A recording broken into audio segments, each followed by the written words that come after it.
bağışlayan ve mehriban olan Allah'ın adıyla deyip, bugünkü günde bu tədbirə cəm olan hər bir şəxsi salamlayın.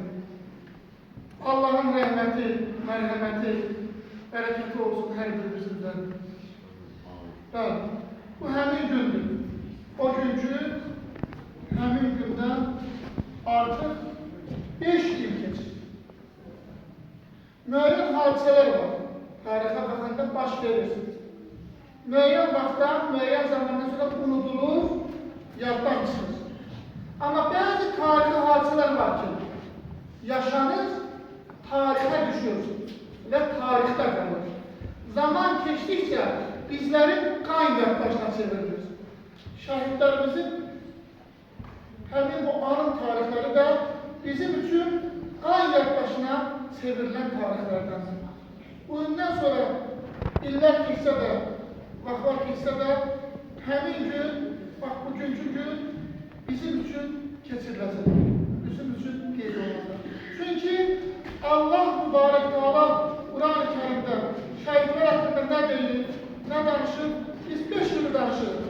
Kərbalaya baxanda Həzrət İmam Hüseynin şəhadətindən 1400 ildən artıq keçir. Amma bugünkü gündə İmam Hüseynə təziyyətini saxlayır. Elə bir təziyyət saxlayır ki, sanki elə bir İmam Hüseyn indi şəhid olur. Bax, bizim şəhidlərimiz də bu şəhiddir. Hər an keçdikcə, sanki elə bir bizim üçün 5 il yox, sanki elə bir Təhmasibin şəhidlik zirvəsi ucaldığı gün, elə həmin gündür, heç o gündən 5 il ötürür. Allah mübarək Teala şəhidimizin ailəsinə, yaxınlarına, qardaşına, bacısına, şəhidini sevən hər bir şəxsə Allah mübarək Teala əyib Peyğəmbəri səbir edir. Azərbaycanın bütünlüyü uğrunda öz şirin canından keçərək şəhidlik zirvəsinə ucalan bütün şəhidlərimizə rəhmət etsin. Onların şəhidlər sərkəri İmam Hüseynlə məşhur eləsin, qazilərimizə Allah mübarək Teala acil şəfa inayət eləsin, Allah mübarək Teala sizlərdən də razı olsun. Şəhidimizin ruhunu sizlərə dua edərəm inşallah. Allah qəbul etsin. Amin. Sağ olun.